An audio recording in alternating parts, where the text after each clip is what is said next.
둘째 날이지. 한국사. 맞다. 둘째 날. 둘째 날이었던 것 같은데. 과학이 혹시 정해진 사람 있어?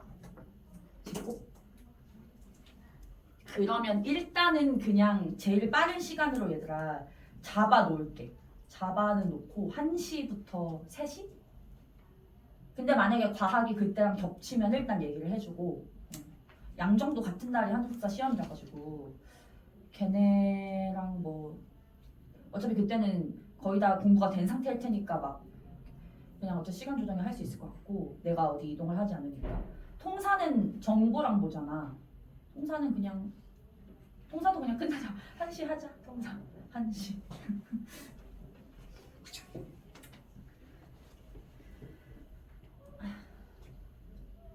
얘들아 혹시 추석 연휴 때 한번 불러주길 원하니? 현서 말고 추석 연휴 때 뭔가 보강이라든가 이런 걸 잡아서 강제적으로 불러주길 원하면 잡고 빨리 얘기를 해야 강의실을 잡아주셔가지고 근데 어차피 추석 때 시험 수업하잖아 토요일날 우리 정상 수업이 알지? 그게 추석 당일인가? 추석 다음 달인가? 현수 올 수 있어? 저 모를 것 같아.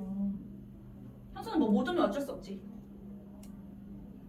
어차피 너는 저올 수도 있어. 그래? 그냥 못 오면 얘기를 해주고 올 수 있는데 안 올 필요는 없고 오케이 자 얘들아 88쪽을 펴서 어쨌든 항상 통사 둘 다 1시로 그래서 어쨌든 끝나고 밥 먹고 약간 1~2시간 쉬다가 올 수 있는 시간으로 잡고 한국사는 과학이랑 겹치면 얘기를 해주시고 우리 지난주에 요 3-4에서 배웠던 게 얘들아 우리 3-3은 1920년대의 민족운동이야. 독립운동. 그래서 뭐 우리 무장투쟁부터 해서 의열단 활동, 뭐 실력 양성, 학생운동, 민족유일당운동 이거 다 뭐냐 일본으로부터 독립하려고 하는 독립운동이라면 3-4는 비슷하게 20년대인데 얘는 대중운동이라고 얘기를 하거든. 독립을 쟁취하려는 운동은 아니고 내가 속해 있는 어떤 신분이나 계층의 인권을 도모하려는 운동이야. 근데 그러면서 당연히 독립운동도 같이 한 거라고 생각을 하시면 돼요. 그러면서 배웠던 게 뭐 소년운동, 청년운동, 여성운동 그리고 형평운동 이렇게 배웠던 거야. 다 각자가 그냥 키워드 정도만 외워주면 되는 부분이고 마지막 남은 게 농민노동운동이야. 당연히 농민노동운동이 제일 규모가 컸겠지. 왜냐하면 인구의 대다수가 농민이고 아니면 노동자니까. 근데 이 농민노동운동 같은 경우에는 거기 또 03번 제목 옆에다가 써보시면 뭐라고 쓰지? 그냥 바이 사회주의 이렇게 써줘.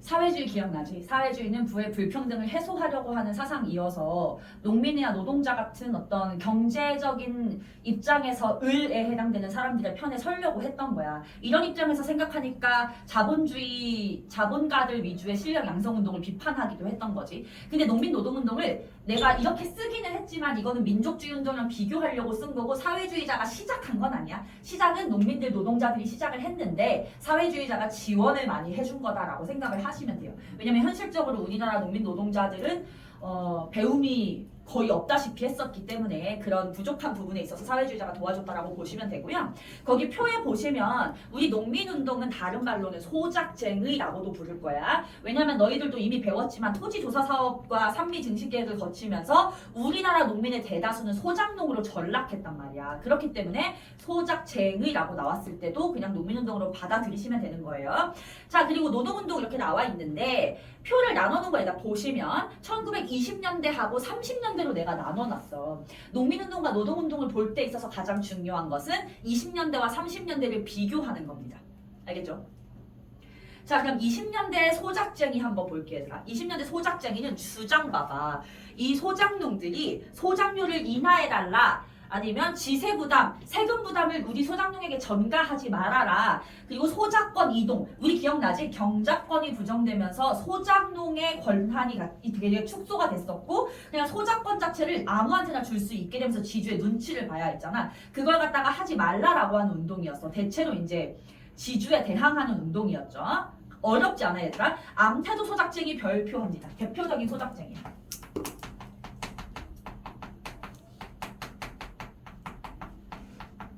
(1923년이고요) 나중에 연표 정리할 때 보겠지만 1923년에 주요한 사건들이 되게 많아. 예를 들면 국민대표회의라든가 아니면 요 암태도 소작쟁이도 그렇고 조선 형평사가 만들어진 것도 1923년? 그래서 조금 이제 23년을 눈여겨보기는 해야 돼. 근데 막 필수로 외우라고 할 연도까지는 아니야. 어쨌든 간에 암태도 소작쟁이 같은 경우에는 암태도라고 하는 섬에 엄청나게 악독한 지주가 있었어. 문제철? 문지철? 갑자기 이름 헷갈리네. 하여간 그 한국인 지주였는데 그 사람이 소작료를 9대 1을 걷었대. 자기는 아무것도 안 하고 번 돈의 90%를 다 가져가고 1년 동안 열심히 농사지은 소작농은 10%밖에 못 가져가는 상황이었던 거야. 그래서 이 소작쟁이를 한 2년 정도 지속을 하고요. 소작쟁이에서 성공을 하면서 6대 4까지 올리는 데 이제 성공을 한 거야. 근데 요 6대 4가 어쨌든 지주가 6을 가져가니까 우리가 볼 때 좀 치사해 보여도 요게 제일 일반적인 X였대. 그래서 이제 여기까지 올리는데 성공을 했어. 암태도 소작쟁이는 성공했던 사례로 보시면 되겠고요. 1927년에 조선 농민총동맹이라고 하는 단체가 만들어지면서 농민운동이 조금 더 본격화되기 시작하는데 얘들아 우리 지난주에 배웠던 내용 중에 1927년에 만들어진 단체가 하나 있어. 기억나니? 내가 얘는 연도를 외우라고 했었어. 1927년 신간회. 맞아. 신간회는 비타협적 민족주의자랑 사회주의가 같이 만든 단체였고 그 신간회를 만들 때 사회주의자들이 원했던 것은 자신들이 합법적으로 활동할 수 있는 공간을 원했던 거잖아. 신간에 소속된 사회주의자가 이렇게 돕기 시작하는 거야. 신간회 이름으로. 그래서 같은 해인 27년에 농민단체가 크게 만들어질 수 있는 거라고 보시면 돼요. 알겠죠? 그 다음 20년대 노동운동을 보시면 노동운동의 주장은 노동자의 삶과 노동조건 개선, 임금 인상 이런 거 뭐 당연한 거겠죠. 예를 들면 뭐 하다못해 뭐 복지라든가 휴일 같은 걸 좀 보장해달라 이런 걸 주장을 하는 거야. 주장은 별로 어려울 게 없고요. 원산 총파업은 별표 3개 하겠습니다. 원산 총파업은 연도 반드시 외우셔야 돼요. 1929년. 연도를 왜 외워야 되는지 조금 이따가 설명을 해줄게. 원산 기억나지 얘들아? 강화도 조약 때 개항장이었잖아. 그러면서 이 원산에는 일찌감치 외국계 회사가 많이 세워져 있었는데 그중 하나가 라이징 선이라고 하는 석유 회사였어. 라이징 선은 영국계 회사였는데 이 회사에서 이제 관리자 계급은 일본인이고 노동자 계급은 대부분 한국인이었는데 그 관리자가 노동자를 구타하는 일이 생겨. 근데 단순히 관리자가 노동자를 구타한 거라고 보기에는 그동안 그 일본인 관리자가 한국인에 대한 인종차별? 그러니까 민족차별 같은 거 좀 심하게 했던 상황인 거야. 그래서 그게 쌓여 있다가 구타 사건을 계기로 폭발하면서 다 같이 파업을 했던 사건이고요. 라이징선뿐 아니라 원산 지역 노동자 대부분이 다 같이 파업에 나서게 됐고 요게 전국적으로 알려지고 전 세계로 알려지면서 중국이나 프랑스의 노동자들이 이 원산 총파업을 지지한다는 편지 같은 걸 보내올 정도였어. 되게 큰 규모의 사건이었어. 근데 사실은 원산 총파업은 실패입니다. 실패. 요걸 가지고 어떤 유의미하게 뭐 일본인 관리자를 처벌한다거나 임금을 인상한다거나 그런 결과를 가져오지는 못했어. 하지만 역사적으로 의미가 있는 사건이라는 거죠. 근데 얘들아 생각해봐. 우리 암태도 소작쟁이 같은 노동운동 소작쟁이에서 했던 주장들은 이런 거지. 아까도 봤던 것처럼 소작료를 낮춰달라. 뭐 소작권을 갖다가 함부로 이동시키지 말아라. 이런 거잖아. 노동운동에서 했던 주장도 임금을 올려달라. 뭐 나의 뭐 휴식권이나 노동권을 보장해달라. 이런 주장이었을 거야. 이런 걸 우리는 독립운동의 맥락에서 볼 수 있을까? 독립운동은 아니죠. 이거는 그냥 나의 먹고 사는 문제를 해결하기 위한 운동인 거지 뭐 일본으로부터 벗어나려는 운동은 아니잖아. 그치? 그래서 20년대 농민운동과 노동운동의 성격은 생존권 투쟁이라는 걸 알아야 돼. 20년대에는 생존권 투쟁이야. 얘네들 갖다가 독립운동이라고 볼 수가 없다라고 하는 거지.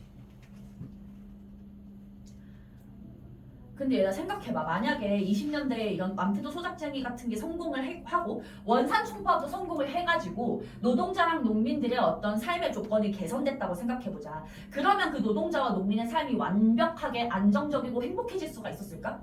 그건 아닐 거야. 그치? 왜냐하면 식민 지배를 받고 있으니까. 식민 지배를 벗어나지 않는 한은 내가 돈을 뭐 억만금을 벌든 얼마를 벌든 친일파가 되지 않는 이상 만족스러운 삶을 살 수가 없잖아. 그거를 30년대 가면 농민들이 느껴. 그래서 30년대에 이 투쟁의 성격이 바뀌게 된다는 거야. 30년대 보시면 항일 투쟁으로 바뀝니다. 요 20년대와 30년대 성격의 차이를 갖다가 제일 중요하게 봐주셔야 돼요. 근데 일제 식민 치하에서 벗어나는 것이 더 우선시되어야 한다라는 것 자체를 우리 농민 노동자들이 스스로의 힘으로 깨우칠 수 있었을까? 그거는 쉽지 않겠지. 왜냐면 뭐 한두 사람 정도야 스스로 깨우친다 쳐도 전국에 있는 노동자 농민을 움직일 수는 없을 거 아니야. 그걸 한 게 바로 사회주의자라는 거야. 이렇게 20년대에서 30년대로 변하는 과정 자체에 이 사람들이 투입이 된 거라고 보시면 돼요. 그래서 뭐 노동자로 분장해서 취업을 해가지고 노동자들 밥 먹거나 이럴 때마다 얘기를 하는 거지. 실제로 이런 식으로 투입이 되는 거야. 그런 식으로 해서 농민과 노동자들 끌어가게 되는 것이고, 그래서 30년대 내용 보시면 사회주의와 연계되기 시작했다는 표현이 나오는 거야. 근데 얘들아, 사회주의는 합법이야 불법이야? 불법이죠. 뭐 때문에? 치안유지법 때문에. 치안유지법이 아직 사라지지 않았기 때문에 30년대가 돼도 사회주의는 불법이야. 그래서 거기 보시면 비합법 조직을 만들었다 이런 표현이 나오게 되는 거고, 그리고 우리 사회주의 하면 사회주의 혁명, 막 노동투쟁 이런 말 하잖아. 혁명적 조합 이런 표현이 나와요. 비합법, 혁명적. 그리고 여기다 또 어떤 키워드가 나올 수 있냐면, 교과서에는 없지만 문제 풀다가 나올 수 있는 키워드 자체가 뭐 지하조직,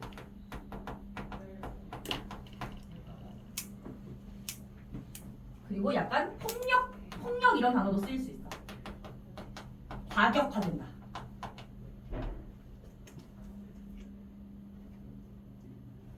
하여튼 좀 과격한 단어들 나오면 사회주의랑 연관돼 있다고 생각하시면 돼요.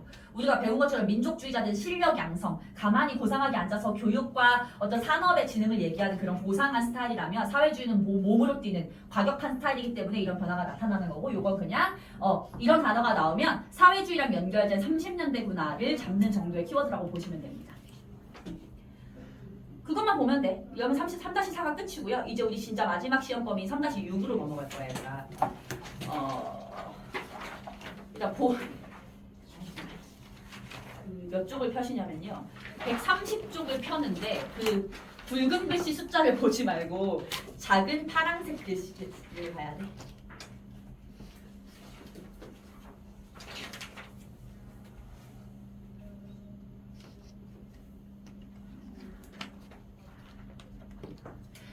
여기가 마지막 소단원이고요. 30-40년대 민족